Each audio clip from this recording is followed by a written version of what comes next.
Salam BKKBN berencana itu keren. Wah, ini adalah salah satu salam yang tentunya sudah diperkenalkan kepada kaum milenial dan juga zilenial ya. Tadi sebelum kita mulai talk show kita sudah berbincang-bincang dengan Pak Samaan. Pak, ternyata zaman now sekarang ini sebutannya bukan cuma milenial aja ya. Ternyata ada zilenial juga. Kemudian tadi Pak Samaan juga menyebutkan ada kolonial. Jadi ini benar-benar bahasa-bahasa yang harus kita pahami agar kita bisa tepat sasaran terkait dengan apa yang ingin kita sampaikan.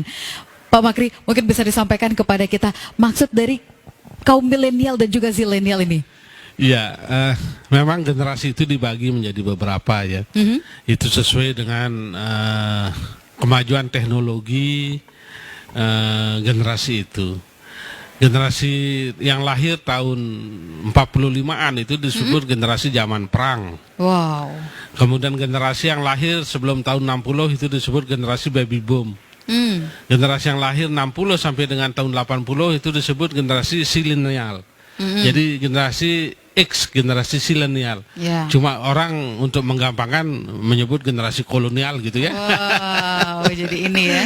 Kemudian, yang lahir tahun 80-an sampai dengan 2000-an itu namanya generasi milenial. Itulah yang kemudian yang lahir di atas tahun 2000 itu namanya generasi zilenial atau disebut dengan generasi Z.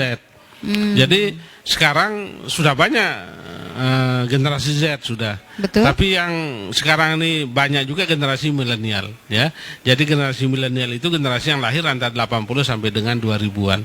Oke. Nah, mereka ini memiliki perilaku yang berbeda, ya. Generasi perang tentu berbeda, generasi baby boom berbeda, generasi silenial berbeda, generasi milenial juga berbeda. Nah, program KB itu kan pertama lahir tahun 70. Betul. BKKBN itu lahir tahun 70.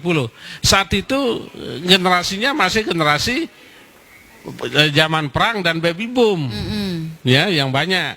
Nah, sekarang kita sudah masuki generasi milenial, BKKBN pun juga harus berubah gitu, ya, menyesuaikan dengan generasi yang dia hadapi. Betul. Karena kalau generasi milenial ini tidak mau bertele-tele, itu the point saja langsung, ya. Mereka tidak mau bertele-tele. Lain ketika dengan mereka tidak suka, mereka bisa menumpahkan begitu saja di media sosial. Mereka kalau tidak suka ya tidak suka, bilang terus terang. Baik. Kalau generasi sebelumnya kan ya sudah bangun. Oleh karena itu BKKBN melakukan rebranding itu adalah untuk menyesuaikan supaya program-programnya itu sesuai dengan aspirasi, sesuai dengan keinginan, sesuai yang disenangi oleh generasi milenial. Karena tadi Pak PLT Kapal sudah mengatakan 30% penduduk kita sekarang ini generasi milenial. Betul.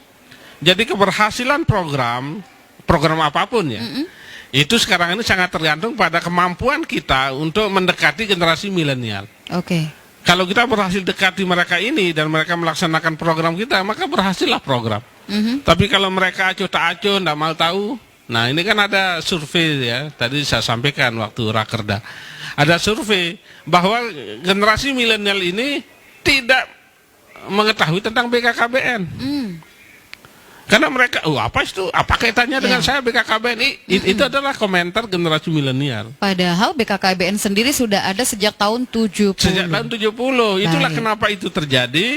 Karena program kita mungkin belum menyentuh generasi ini. Makanya rebranding ini kemudian menjadi penting, ya. Rebranding di tahun 2020 di mana tentunya sekarang untuk kaum milenial ataupun zilenial yang nggak tahu tentang BKKBN sekarang sudah bisa berselancar di media maya, ya, di dunia maya. Instagramnya ada, Facebooknya ada, termasuk Facebook channel YouTube-nya juga ada. YouTube semua ada. Ini adalah pendekatan yang dilakukan agar BKKBN ini hadir di tengah-tengah remaja kita. Ya, itu memang dan ya kita rancang program-program itu sehingga disenangi oleh generasi milenial. Kita sekarang ini talk show keluarga di Lombok TV. Ini live streaming juga melalui YouTube BKKBN NTB, sehingga kemudian nanti yang like biasanya banyak, yang menonton banyak, ya. Jadi seperti itu kita coba manfaatkan seoptimal mungkin teknologi informasi untuk menyampaikan program. Oke, Pak Samaan, tadi disebutkan oleh Pak Makripudin, lain zamannya, lain juga tantangannya. Sekarang ini kita menghadapi era milenial dan juga zilenial itu tanpa kita melupakan lansia, balita dan lain sebagainya karena BKKBN mencakup semuanya. Kemudian yang ingin kita ketahui di sini, tantangan terbesar yang dirasakan di zaman now ini. Baik, tentunya kan ini lain generasi lain yang tantangannya. Pertama, karena sekarang zaman milenial, bagaimana program-program itu bisa membuat milenial itu bersemangat, ikut membangun dan berpartisipasi untuk program. Nah, salah satu yang kita memang ini sudah dilakukan, tapi ke depan kita akan meningkatkan partisipasi milenial ini. Terutama tadi kita sebutkan bahwa milenial ini kan umur kelahiran tahun 80 ke atas, yang berarti saat ini sedang umur-umur remaja. Nah, salah satu program yang di BKKBN itu ada yang namanya PIK Remaja. Nah, melalui PIK Remaja ini informasi tentang program KB itu bisa tersampaikan. Nah, PIK Remaja itu ya sekelompok remaja dengan anggota-anggota remajanya. Karena kenapa dikelompokkan dalam satu kelompok? Karena dia biasanya remaja kan dia akan senang bercerita sama teman sebayanya. Betul. Nah, dia mungkin nggak suka bercerita sama di luar levelnya. Nah, oleh karena itu kita kelompokkan menjadi namanya kelompok PIK Remaja. Nah, PIK Remaja ini ada di sekolah-sekolah. Makanya salah satu upaya kita bagaimana membesarkan PIK Remaja itu adalah tadi kita sudah MOU dengan Dinas Pendidikan dan Kebudayaan Provinsi. Rencana kita melalui MOU itu kita akan bentuk PIK Remaja di semua sekolah. Supaya remaja-remaja yang ada di sekolah itu membentuk kelompok namanya PIK Remaja itu. Di situ kita akan memberikan informasi terkait dengan program-program KB. Nah, tadi salah satu contoh tadi yang menyanyikan lagu-lagu tadi itu kan itu PIK Remaja juga itu sangat kreatif. Karena memang seperti itulah remaja. Melalui kreativitas yang tinggi dia akan bisa mengenal situasi, mengenal lingkungan, mengenal program terutama program KB. Dan satu lagi, kreativitas mereka tentunya bisa kita manfaatkan untuk mensukseskan program yang dimiliki.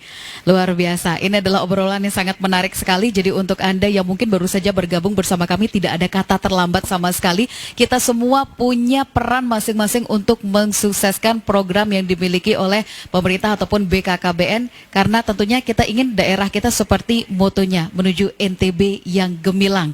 Dan gemilangnya NTB tentunya bisa kita rasakan sebagai orang-orang yang memang tinggal di Nusa Tenggara Barat, daerah kita sendiri. Baik, Ibu Bidan, tadi di mana ada bidan, di situ ada KB. Di mana ada KB, di situ ada bidan. Kita sudah berbincang-bincang terkait dengan rebranding yang dilakukan oleh BKKBN di tahun 2020 ini. Ada nggak sih salah satu program yang mungkin dimiliki oleh bidan yang ada di Sumbawa sana, yang Ibu ketuai tentunya, yang menyasar kepada remaja kita, yang lebih zaman now gitu? Terima kasih. Jadi untuk remaja kita punya program namanya Peduli Kesehatan Remaja. Jadi Peduli Kesehatan Remaja ini Peduli Kesehatan Remaja. Ini salah satu programnya. Jadi Peduli Kesehatan Remaja itu kita bentuk di setiap sekolah. Di klinik, di fasilitas kesehatan itu ada Peduli Kesehatan Remaja, klinik Peduli Kesehatan Remajanya. Itu yang melaksanakan langsung adalah bidan. Terutama masalah yang diberikan itu adalah konseling kesehatan reproduksi. Jadi kesehatan reproduksi, kapan matangnya organ tubuh reproduksi seorang manusia itu kami jelaskan di situ. Kemudian apa dampaknya kalau dia belum matang kemudian menikah dan hamil dan sebagainya. Itu disampaikan di klinik kesehatan remaja, Peduli Kesehatan Remaja. Jadi remaja-remaja karena tugas dan wewenang bidan itu merupakan menggunakan pendekatan siklus kehidupan. Jadi dari sejak dia bayi baru lahir, kemudian sampai balita, remaja, sampai dia lansia itu menjadi fokus dan kewenangan dari bidan. Jadi remaja-remaja ini juga kami guide bagaimana supaya tidak terjadi nanti 4 terlalu tadi. Betul. Yang disebutkan 4 terlalu mudah dia menikah, terlalu dekat persalinannya, terlalu tua, kemudian terlalu banyak. Nah, itu yang kita hindarkan. Jadi remaja ini harus diberi pemahaman bagaimana organ tubuh seorang remaja itu kapan matangnya, kapan siapnya untuk melahirkan dan sebagainya. Baik secara emosional dan secara kesehatan tadi yang. Betul. Jadi di klinik peduli kesehatan remaja ini semua masalah-masalah remaja kita bisa tangani bersama-sama remajanya. Kita berdiskusi di situ. Tidak hanya kami yang memberikan pemahaman, karena kami tahu seorang remaja itu sudah kreativitasnya tinggi. Betul. Dia sudah buka Google, sudah tahu apa, dia pertanyaannya paling kritis. Banyak hal-hal yang kami sendiri belum baca, mereka sudah. Jadi melalui kesempatan ini juga kami mohon untuk semua bidan juga berupaya untuk kita tingkatkan kompetensi, Betul. skill kita, kemampuan kita. Jangan sampai kalah dengan yang generasi diberi muda saat ini, generasi muda saat ini kan sudah baca segala macam referensi. Kami juga harus berupaya. Nah, kami ingin juga meningkatkan pendidikan kami. Betul. Jadi itu mungkin yang kami minta kepada pemerintah sebagai pemangku kebijakan bisa meningkatkan pendidikan para bidan. Karena kita punya undang-undang kebidanan sekarang nomor 4 tahun 2019, pendidikan bidan itu harus S1. Sementara kami itu 90%-nya masih D3 kebidanan. Nah, ini juga menjadi tantangan kita, bagaimana kita menjawab pertanyaan-pertanyaan dari generasi milenial tadi, zilenial tadi, bisa seimbang lah. Dan kami provider yang lulusannya tahun 90, Bu. Jadi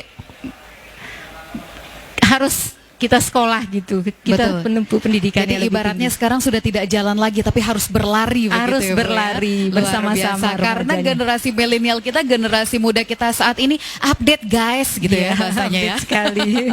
Oke, Pak Samaan, kita ingin tahu untuk menyikapi tingginya angka kelahiran di Nusa Tenggara Barat, kemudian usia perkawinan juga, pernikahan, usia anak juga masih tinggi.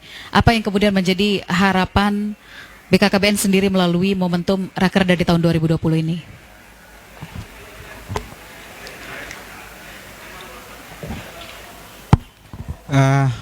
Pada saat Rakerda ini kan kita hadirkan para mitra yang memang selama ini bermitra dengan BKKBN. Ada beberapa, misalnya IBI, kemudian dari TNI, kemudian dari PKK, ada juga dari dinas instansi yang terkait. Nah, ini semuanya kita ingin membangun komitmen supaya apa yang menjadi permasalahan kita selama ini itu bisa terbangun kembali. Nah, salah satu nanti akan kita hasilkan apa upaya-upaya yang akan mereka lakukan rumah mitra untuk mendukung yang namanya program Bangga Kencana itu. Betul. Nah, didahului dengan bagaimana program Bangga Kencana. Nah, itu sebagai bahan untuk mereka menyusun kegiatan-kegiatan apa untuk mendukung program Bangga Kencana. Ya, ke depan ya memang ini sudah berjalan, cuma kita akan lebih meningkatkan dan fokus kita adalah seperti tadi milenial ini. Nah, Bu, PKK tadi apa misalnya? Kemudian di IBI tadi kan sudah membentuk apa namanya yang peduli kesehatan remaja. Nah, nanti PKK mungkin ada kegiatan-kegiatan lain yang terkait dengan milenial itu. Nah, dari sisi apa di TNI misalnya apa yang harus. Dari sisi yang lain misalnya dari Bapeda, kemudian dari BPMPD, mungkin dari sisi penganggaran untuk mendukung program Bangga Kencana itu. Ya. Itu beberapa hal yang ingin kami bangun nanti komitmen pada saat Rakerda ini berlangsung.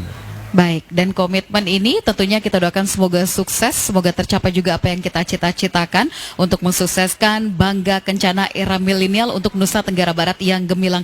Dan sesungguhnya perencanaan sebetulnya ini merupakan konsep yang bisa dijadikan sebagai sikap hidup atau mindset yang ingin ditanamkan sejak dini oleh BKKBN. Kita ingin tahu seperti apa nanti Pak Maghripudin, tapi kita akan kembali saat lagi tetap bersama kami hanya dalam Talkshow Keluarga yang dipersembahkan oleh perwakilan BKKBN Provinsi Nusa Tenggara Barat.